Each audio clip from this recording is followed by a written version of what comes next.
வேதம் கேட்போம். அப்போஸ்தலர் 26ஆம் அதிகாரம். அகிரிப்பா பவுலை நோக்கி, நீ உனக்காக பேச உனக்கு உத்தரவாகிறது என்றான். அப்பொழுது பவுல் கையை நீட்டி தனக்காக உத்தரவு சொல்ல தொடங்கினான். அகிரிப்பா, ராஜாவே, யூதர்கள் என்மேல் சாட்டுகிற சகல காரியங்களை குறித்தும் நான் இன்றைக்கு உமக்கு முன்பாக உத்தரவு சொல்ல போகிறபடியினாலே என்னை பாக்கியவான் என்றெண்ணுகிறேன்.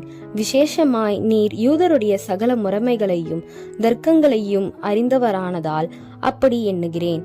ஆகையால் நான் சொல்வதை பொறுமையோடே கேட்கும்படி உம்மை வேண்டிக் கொள்ளுகிறேன். நான் என் சிறுவயது முதற்கொண்டு எருசலேமிலே என் ஜனத்தாருக்குள்ளே இருந்தபடியால் ஆதி முதல் நான் நடந்த நடக்கையை யூதர் எல்லாரும் அறிந்திருக்கிறார்கள். நம்முடைய மார்க்கத்திலுள்ள சமய பேதங்களில் மிகவும் கண்டிப்பான சமயத்துக்கு இசைந்தபடி பரிசேயனாய் நடந்தேன் என்று சாட்சி சொல்ல அவர்களுக்கு மனதிருந்தால் சொல்லலாம். தேவன் நம்முடைய பிதாக்களுக்கு அருளி செய்த வாக்குத்தத்தம் நிறைவேறும் என்கிற நம்பிக்கைக்காகவே நான் இப்பொழுது நியாயத்தீர்ப்படைகிறவனாய் இருக்கிறேன். இரவும் பகலும் இடைவிடாமல் ஆராதனை செய்து வருகிற நம்முடைய 12 கோத்திரத்தாரும் அந்த வாக்குத்தத்தம் நிறைவேற வேண்டும் என்று நம்பியிருக்கிறார்கள். அகிரிப்பா, ராஜாவே, அந்த நம்பிக்கை நிமித்தமே யூதர்கள் என் மேல் குற்றஞ்சாட்டுகிறார்கள். தேவன் மரித்தோரை எழுப்புகிறது நம்பப்படாத காரியம் என்று நீங்கள் எண்ணுகிறதென்ன? முன்னே நானும் நசரேனாகிய இயேசுவின் நாமத்திற்கு விரோதமாய் அநேக காரியங்களை நடப்பிக்க வேண்டும் என்று நினைத்திருந்தேன். அப்படியே நான் எருசலேமிலும் செய்தேன். நான் பிரதான ஆசாரிகளிடத்தில் அதிகாரம் பெற்று பரிசுத்தவான்களில் அநேகரை சிறைச்சாலைகளில் அடைத்தேன். அவர்கள் கொலை செய்யப்படுகையில் நானும் சம்மதித்திருந்தேன். சகல ஜப ஆலயங்களிலும் நான் அவர்களை அநேகந்தரம் தண்டித்து தேவதூஷன் சொல்ல கட்டாயப்படுத்தினேன். அவர்கள் பேரில் மூர்க்க வெறி கொண்டவனாய் அந்நிய பட்டணங்கள் வரைக்கும் அவர்களை துன்பப்படுத்தினேன். இப்படி செய்து வருகையில் நான் பிரதான ஆசாரிகளிடத்தில் அதிகாரமும் உத்தரவும் பெற்று தமஸ்குவுக்கு போகும்போது மத்தியான வேளையில், ராஜாவே, நான் வழியிலே சூரியனுடைய பிரகாசத்திலும் அதிகமான ஒளி வானத்திலிருந்து என்னையும் என்னுடனே கூட பிரயாணம் பண்ணினவர்களையும் சுற்றி பிரகாசிக்க கண்டேன். நாங்கள் எல்லாரும் தரையிலே விழுந்தபோது, சவுலே, சவுலே, நீ ஏன் என்னை துன்பப்படுத்துகிறாய்? முள்ளில் உதைக்கிறது உனக்கு கடினம் என்று எபிரேயு பாஷையிலே என்னுடனே சொல்லுகிற ஒரு சத்தத்தை கேட்டேன். அப்பொழுது நான், ஆண்டவரே, நீர் யார் என்றேன். அதற்கு அவர், நீ துன்பப்படுத்துகிற இயேசு நானே.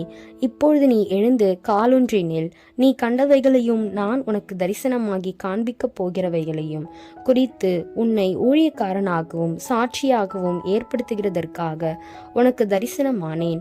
உன் சுய ஜனத்தாரிடத்தினின்றும் அந்நிய ஜனத்தாரிடத்தினின்றும் உன்னை விடுதலையாக்கி அவர்கள் என்னை பற்றும் விசுவாசத்தினாலே பாவ மன்னிப்பையும் பரிசுத்தமாக்கப்பட்டவர்களுக்குரிய சுதந்திரத்தையும் பெற்றுக்கொள்ளும்படியாக அவர்கள் இருளை விட்டு ஒளியினிடத்திற்கும் சாத்தானுடைய அதிகாரத்தை விட்டு தேவனிடத்திற்கும் திருப்பும்படிக்கு நீ அவர்களுடைய கண்களை திறக்கும் பொருட்டு இப்பொழுது உன்னை அவர்களிடத்தில் அனுப்புகிறேன் என்றார். ஆகையால் அகிரிப்பா, ராஜாவே, நான் அந்த பரம தரிசனத்துக்கு கீழ்ப்படிந்தவனாயிருக்கவில்லை. முன்பு தமஸ்குவிலும் எருசலேமிலும் யூதேயா தேசம் எங்கும் உள்ளவர்களிடத்திலும் பின்பு புறஜாதிகரிடத்திலும் நான் போய் அவர்கள் தேவனிடத்திற்கு மனம் திரும்பி குணப்படவும் மனம் திரும்புதலுக்கேற்ற கிரியைகளை செய்யவும் வேண்டும் என்று அறிந்திருக்கிறேன். இது நிமித்தமே யூதர்கள் தேவாலயத்திலே என்னை பிடித்து கொலை செய்ய பிரயத்தனம் பண்ணினார்கள். ஆனாலும் தேவ அனுக்கிரகம் பெற்று நான் இந்நாள் வரைக்கும் சிறியோருக்கும் பெரியோருக்கும் சாட்சி கூறி வருகிறேன். தீர்க்கதரிசிகளும் மோசேயும் முன்னமே சொல்லியிருந்தபடியே கிறிஸ்து பாடுபட வேண்டியதென்றும் மரித்தோர் உயிர்த்தெழுதலில் அவர் முதல்வராகி சுய ஜனங்களுக்கும் அந்நிய ஜனங்களுக்கும் ஒளியை வெளிப்படுத்துகிறவர் என்றும் சொல்லுகிறனே என்று வேறொன்றையும் நான் சொல்லுகிறதில்லை என்றான். இவ்விதமாய் அவர் தனக்காக உத்தரவு சொல்லுகையில் பெஸ்து உரத்த சத்தமாய், பவுலே, நீ பிதற்றுகிறாய், அதிக கல்வி உனக்கு பைத்தியம் உண்டாக்குகிறது என்றான்.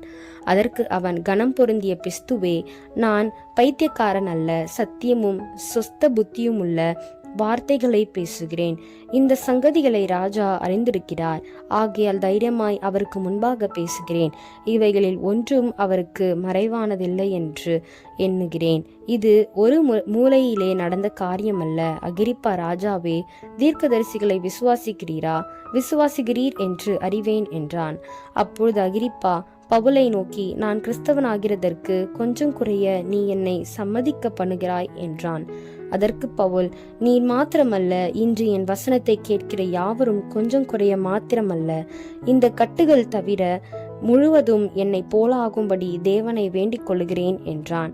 இவைகளை அவன் சொன்னபோது ராஜாவும் தேசாதிபதியும் பெர்னிக்கேயாலும் அவனுடனே கூட உட்கார்ந்திருந்தவர்களும் எழுந்து தனியே போய், இந்த மனுஷன் மரணத்துக்காவது கட்டுகளுக்காவது பாத்திரமானதொன்றையும் செய்யவில்லை என்று தங்களுக்குள்ளே பேசிக்கொண்டார்கள். அகிரிப்பா பெஸ்துவை நோக்கி, இந்த மனுஷன் ராயனுக்கு அபயமிடாதிருந்தான், ஆனால் இவனை விடுதலை பண்ணலாம் என்றான்.